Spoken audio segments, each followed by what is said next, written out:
Hello all. Last lecture we have started with the basics of C programming, where we saw what is algorithm, what is flowchart, and how do we write an algorithm, what are its characteristics and so on. Today we are starting with programming. Today we will be seeing how that algorithm is put into a program. यानी given these steps जो भी algorithm के हैं उसे हम exactly coding में कैसे convert करते हैं. So last time whatever algorithm we have learned, same algorithms we will be using today for converting into a code and a bit of a new program. So let's start with the first and the simplest code. Last lecture we have seen algorithm to display a square, यानी कोई भी number अगर input दिया जाता है तो उसका square हम कैसे फाइंड आउट करेंगे, उसके लिए हमने पर्टिकुलर नंबर ऑफ स्टेप्स लिखा था, अल्गोरिदम लिखा था. So that algorithm says enter a number, यानी यूजर के पास से आप एक नंबर एक्सेप्ट करोगे, वो नंबर आप n में स्टोर करोगे. स्क्वेयरिंग अ नंबर का logic is nothing but to square a number we multiply that number by itself.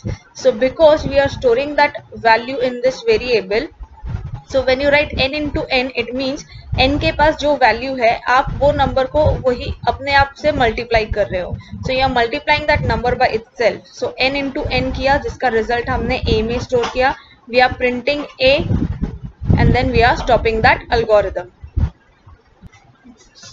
सो इसी चीज को हम कोडिंग में कैसे कन्वर्ट करेंगे, see it is over here. Now when we start with coding हम हमेशा प्री प्रोसेसर कमांड से स्टार्ट करते हैं. Preprocessor command for example in this is hash. तो ये जो हैश कमांड है जिसको हम प्री प्रोसेसिंग कमांड बोलते हैं, ये बताता है कंपाइलर को कि कोड यानी एग्जीक्यूट करने से पहले what are the files we need to include.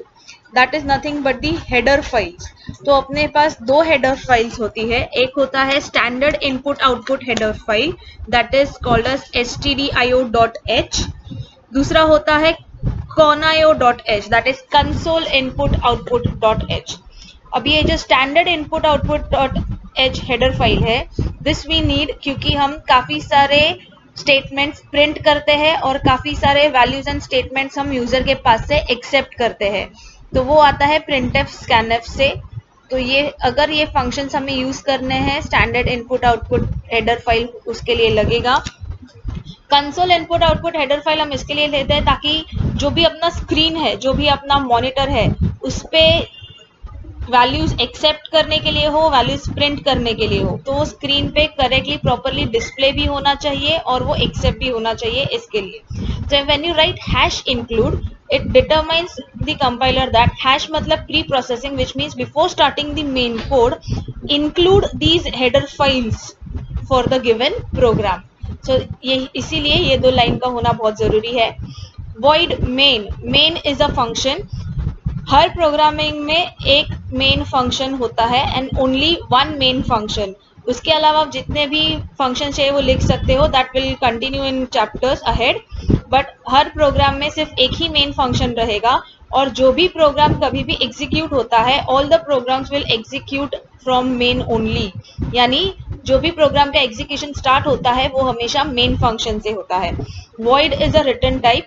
void वाला return type in the sense कि when you write, see you must have seen programming which writes int main, float main. मतलब ये एक function जो है वो एग्जीक्यूट होने के बाद कौन से टाइप का वैल्यू रिटर्न कर सकता है, that is determined by the return type of the function.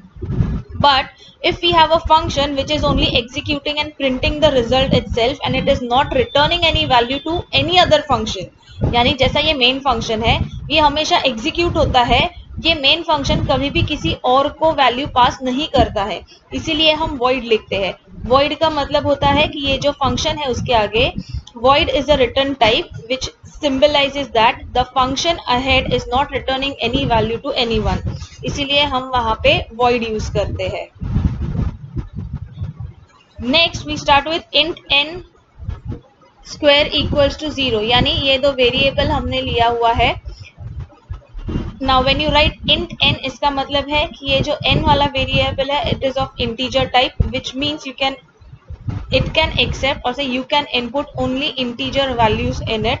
It will not accept any other values like characters हो या decimal वाला हो. Similarly square, int square equals to 0. आप ये दोनों अलग अलग लाइन में भी लिख सकते हैं, or else just to save the lines of the code you can just write it in one line.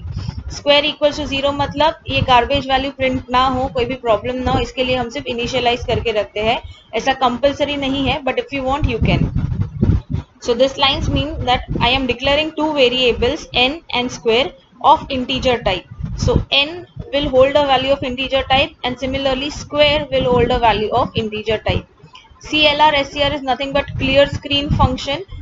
पिछला जो भी अगर प्रोग्राम्स आपने एग्जीक्यूट किया है, now when you are executing a new program you want a fresh screen, तो इसके लिए ये लिखना जरूरी है. अगर आप ये नहीं लिखते हो then in that case what happens is जो भी पिछला आउटपुट रहेगा वो स्क्रीन पे कहीं पे भी प्रिंट होगा तो वो वैसे का वैसे ही रहेगा और आपका प्रोग्राम उसके नीचे से शुरू होगा. So if you want totally new screen, always screen should be refreshed, then in that case you will use this function. Next is printf statement. It says printf /n/t enter a number. printf is a function we use to print anything on the screen. जब भी screen पे कोई भी चीज directly print करना रहेगा programme से तभी हम ये printf यूज करते हैं. where the f in this stands for formatted. formatted का मतलब होता है कि ये फंक्शन में इन्वर्टेड कॉमास में ब्रैकेट में हम जो लिख रहे हैं जैसे फॉर्म में, यानी कौन सा कैप्स में है कौन सा स्मॉल में है, जिस तरीके से लिखा है वो वैसे का वैसे ही स्क्रीन पे प्रिंट होना चाहिए. So this is the printf functions basically used for printing the lines on the screen. Next is scanf. Scanf function is for accepting the input. So it has two arguments, %d and n. Now ये जो %d है वो हम inverted commas में इसके लिए लिखते हैं क्योंकि after this statement whenever we take any value from the user तो वो वैल्यू यहाँ पे एक्सेप्ट होना चाहिए. तो scanf क्या करेगा, %d लिखा है, %d मतलब d stands for मतलब d over here indicates that only integer value has to be accepted. Why? क्योंकि हमने n को यहाँ पे integer डिक्लेयर किया हुआ है. and n का मतलब होता है कि ये जो वेरिएबल हमने डिक्लेयर किया है, ampersand operation is basically operator, ampersand operator is basically an address operator. So this address operator when it is used with a variable it tells the compiler कि n को जब डिक्लेयर किया था तो memory में उसको एक स्पेस अलॉट किया है, तो वो स्पेस यानी वो एड्रेस लोकेशन हमें कहाँ से मिलेगा, किसके हेल्प से मिलेगा, that is address operator. So when you write and n, इसका मतलब compiler goes to the location where this variable n is present and इस लाइन के बाद जो भी यूजर इनपुट देगा वो हम वैल्यू n में स्टोर करेंगे. So in short what you need to know is and n का मतलब होता है कि जो भी यूजर वैल्यू दे रहा है वो n में हम स्टोर कर रहे हैं और n का लोकेशन कैसे पता चलेगा, using this operation operator. So and n when you write, इन दोनों के बीच में ऐसा स्पेस वेस कुछ नहीं होना चाहिए, वो कंटिन्यूअसली लिखा जाता है. %d because you are accepting an integer value over here, तो यहाँ पे जो है ये क्रॉस चेक करेगा कि इंटीजर वैल्यू आया है या नहीं. If you are writing float over here you will write %f. If there is a character यहाँ पे लिखोगे %c. सो ये क्या करेगा, scanf चेक करेगा कि जो भी वैल्यू यूजर ने एंटर किया है वो इंटीजर वैल्यू है या नहीं. If it is not it will throw an error. So this was printf and scanf where you are printing this value on the screen and here you are accepting the value from the screen. Next it says square equals to n into n. Now as I mentioned कि जो भी value user enter करेगा वो हम n में store कर रहे हैं, तो यही चीज हमने algorithm में की थी. Enter a number, so here it is enter a number. Next it says a equals to n into n. So वो यहाँ पे किया हुआ है. Input accept करने के बाद, input n मतलब ये line होता है, एक्सेप्ट करने के बाद a equals to n into n, तो यहाँ पे a के जगह पे हमने स्क्वायर लिखा है. सो square is equals to n into n which means जो भी वैल्यू n में है मल्टीप्लाई बाय सेल्फ, जो भी आंसर आएगा store it in this variable. After storing it says print a, यानी a के अंदर जो रिजल्ट है, a में जो रिजल्ट है वो प्रिंट करना है. सो प्रिंट करने के लिए I mention that printf statement use होगा. So it says printf /n/t square of %d is %d. Now /n मतलब हमेशा ये एंटर का काम करता है कि जो भी नया स्टेटमेंट है वो नए लाइन से प्रिंट होगा. /t मतलब आपको अगर टैब देना है तो इसके लिए. Square of %d is %d, ये एज इट इज प्रिंट होगा. %d मतलब you are printing an integer value, again over here it indicates you are printing an integer value. Comma n comma sqr. n का मतलब कि जो value n में है, पहला %d determines to print the value stored in n. Second %d indicates